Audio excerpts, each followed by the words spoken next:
ఏపీలో టీడీపీ నేతలు అనేక చోట్ల నకిలీ మద్యం తయారు చేస్తూ ఉన్నారని ఆరోపించారు వైఎస్ఆర్సీపీ ఎంపీ మిథున్ రెడ్డి. తంబాలపల్లిలో టీడీపీ తరపున పోటీ చేసిన వ్యక్తే పట్టుబడ్డారు అని తెలిపారు. టీడీపీ నేత జయచంద్రారెడ్డి పట్టుబడితే నిస్సిగ్గుగా వైఎస్ఆర్సీపీపై ఆరోపణలు చేస్తూ ఉన్నారని మండిపడ్డారు. ఏపీలో నకిలీ మద్యం వ్యవహారంపై సీబీఐతో విచారణ జరిపించాలి అని డిమాండ్ చేస్తున్న ఎంపీ మిథున్ రెడ్డితో మా ప్రతినిధి దిలీప్ ఫేస్ టు ఫేస్ చూద్దాం. మద్యం ఆంధ్రప్రదేశ్గా మారుతున్న పరిస్థితి కనిపిస్తుంది. ఎక్కడ పడితే అక్కడ నకిలీ మద్యం డంపుల్గా దొరుకుతుంది. సో దీనిపైన మనతో పాటు మాట్లాడడానికి వైసీపీ ఎంపీ మిథున్ రెడ్డి గారు. సో వారితో మాట్లాడే ప్రతి సరే వాళ్ళ ఆంధ్రప్రదేశ్లో చూస్తే ఎక్కడ పడితే అక్కడ నకిలీ మద్యం డంపుల్గా దొరుకుతుంది. సో రెడ్ హ్యాండెడ్గా పట్టుబడ్డ వాళ్ళందరూ కూడా వైసీపీకి సంబంధం ఉంది, వైసీపీ నేతల కనుసంగంలో జరిగినటువంటి ఆరోపణలు చేసిన పరిస్థితి కనిపిస్తుంది. అధికార పార్టీ ఏమంటారు? ఈరోజు మనం ఒక విషయం గుర్తు చేసుకోవాలి.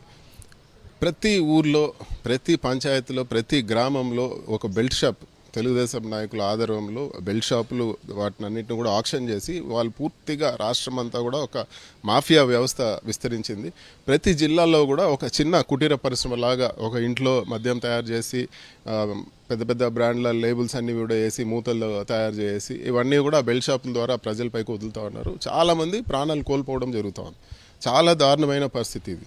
చాలా ఘోరంగా ఈరోజు ప్రతి జిల్లాలో కూడా ఇది జరుగుతుంది. చాలామంది పట్టుబడడం కూడా జరుగుతూ ఉంది.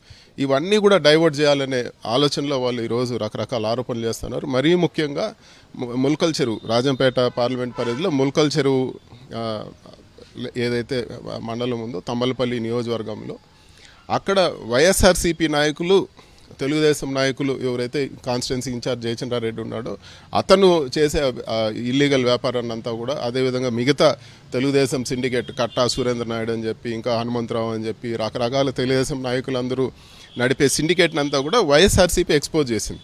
అసలు మొదట్లో కేసు పెట్టేదానికి కూడా సిద్ధంగా లేరు.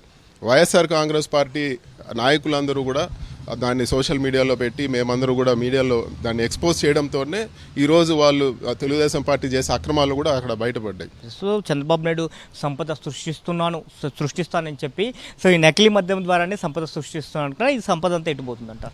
ఖచ్చితంగా ఇది తెలుగుదేశం నాయకులు ప్రతి చోట ఈరోజు ఏదో ఒక అక్రమ వ్యాపారం చేస్తున్నారు. ఇసుక కానీ లేకపోతే అన్నీ కూడా కానీ దాంట్లో భాగంగానే ఈరోజు మద్యం కూడా పూర్తిగా ఒక పెద్ద సిండికేట్ లాగా ఏర్పడి ఈ బెల్ట్ షాపులు అనేది చాలా దారుణమైన పరిస్థితి.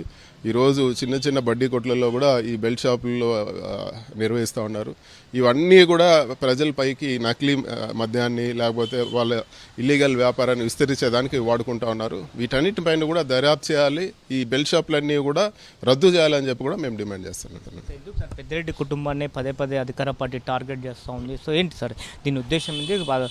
పెద్దిరెడ్డి కుటుంబాన్ని రాజకీయంగా ఎదగనీయకుండా ఆలోచనలో భాగమేనా ఈ కుట్రలన్నీ కూడా? సరే, నేను ఒకటి నా ఆలోచన ఒకటి, ఎంత వాళ్ళు టార్గెట్ చేసినా భయపడే ప్రసక్తే లేదు. మేము ఇంకా జగన్మోహన్ రెడ్డి గారి కోసం గట్టిగా పనిచేస్తాం. వైఎస్ఆర్సీపీ పార్టీ కోసం గట్టిగా పనిచేస్తాం. వైఎస్ఆర్సీపీ పార్టీ మాకెంతో గౌరవం ఇచ్చింది. సో ఈరోజు ఈ పరిస్థితుల్లో మేము కష్టపడాల్సిన అవసరం ఉంది, మా పైన బాధ్యత ఉంది. సో మేము పార్టీకి గట్టిగా నిలబడతామని చెప్పి కూడా తెలియజేస్తాం. ఎవడు ఏమనుకున్నా కూడా మేము భయపడే ప్రసక్తి లేదు సార్. ఇది చెప్తున్నారు.